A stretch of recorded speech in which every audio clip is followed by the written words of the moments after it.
नमस्कार, one India Hindi में आपका स्वागत है। मैं हूं आपके साथ गजाला प्रवीण। कोरोना वायरस की दूसरी लहर ने अप्रैल और मई में भारत में जमकर तबाही मचाई। इस लहर का असर अब कुछ हद तक कम होने लगा है। इस बीच पेटा इंडिया की ओर से आया बयान उन लोगों को राहत देने वाला है जो जानवरों से प्यार करते हैं।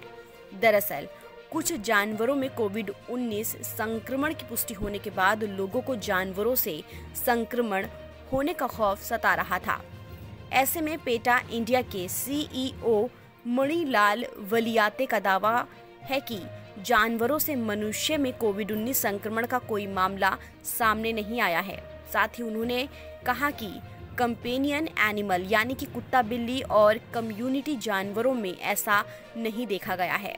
पेटा इंडिया के सीईओ मणिलाल वलियाते ने कहा कि मनुष्य से कंपेनियन एनिमल में वायरस संक्रमण के कुछ मामले दर्ज किए गए हैं, लेकिन जानवरों से मनुष्य में संक्रमण का कोई मामला अब तक सामने नहीं आया है। उन्होंने कहा कि महामारी का कारण मानव से मानव में संक्रमित होना है। Multiple reports had reported that dogs and pets are transmission virus to the human body. Is it any research with you, or do you go through that and you experienced about it?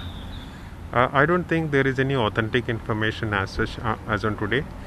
What we should always refer to is the information which have been given out by World Organization for Animal Health, which has already said that there is no reported case of corona spreading from animals to human beings as on date, particularly from the companion animals like dogs and cats and also the community animals. Yes, there are few reported cases of humans transmitting the virus to the animals, the companion animals, but there is nothing like animals infecting humans, or they are not the reason for the pandemic. The reason for pandemic is the human to human transmission. बता दें कि इस महीने की शुरुआत में हैदराबाद में Nehru zoological park में रखे गए 8 एशियाई शेरों को SARS-CoV-2 वायरस टेस्ट में पॉजिटिव पाया गया था।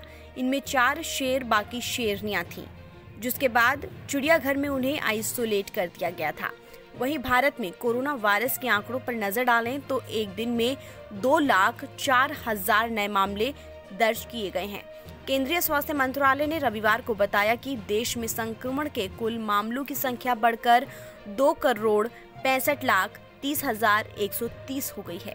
मंत्रालय के रविवार सुबह जारी आंकड़ों के मुताबिक 3,741 और लोगों के संक्रमण से जान गंवाने के बाद इस कोविड से मरने वाले लोगों की संख्या बढ़कर 2,99,266 हो गई है।